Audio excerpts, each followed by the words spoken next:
Qualcomm slapped with a massive fine from European regulators for paying Apple to ensure that only its chips were used in iPhones and iPads. It is a big development in what has been a dramatic few months for the semiconductor industry, and Qualcomm especially. Let's bring in Bloomberg Tech's Ian King, who covers all things chips. So what's your perspective on this fine? Yeah, I mean, their perspective, which they gave to us pretty quickly, was, look, no big deal, move along here, nothing to see. This Just is $1.2 billion. Well, they've got 30 in the bank, so they're saying this is retrospective, doesn't affect the way we go forward.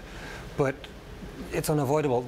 Pretty much every major market in the world is looking at them. The Chinese have fined them, the Koreans have fined them, the Taiwanese have fined them, now the Europeans, and they're also, as you know, under investigation by the DOJ here.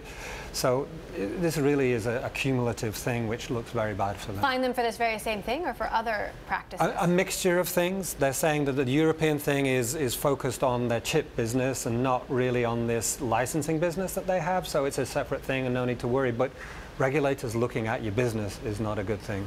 So could this impact Broadcom's bid for Qualcomm? Right. I mean, it really does just make them an easier target, right? Exactly, you nailed it. I mean, the whole reason that Qualcomm stock is where it is that the whole world is against them. If you're an investor, how do you get behind a company that's facing so many challenges to all of these important businesses? The stock's depressed.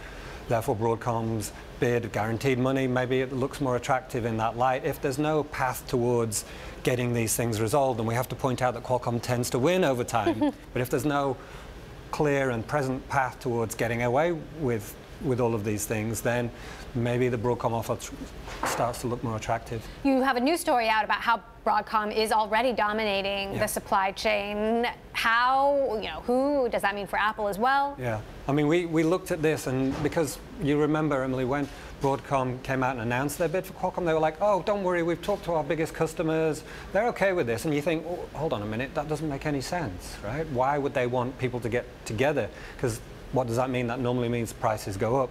So we looked into this a little bit. Obviously, the licensing business, if that goes away, and we've been, reported that that probably goes away if Broadcom takes it over.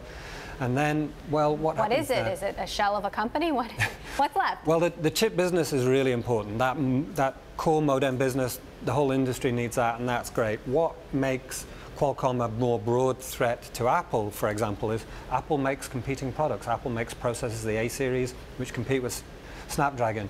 The Snapdragon goes in those Chinese handsets that are taking sales away from Apple in China.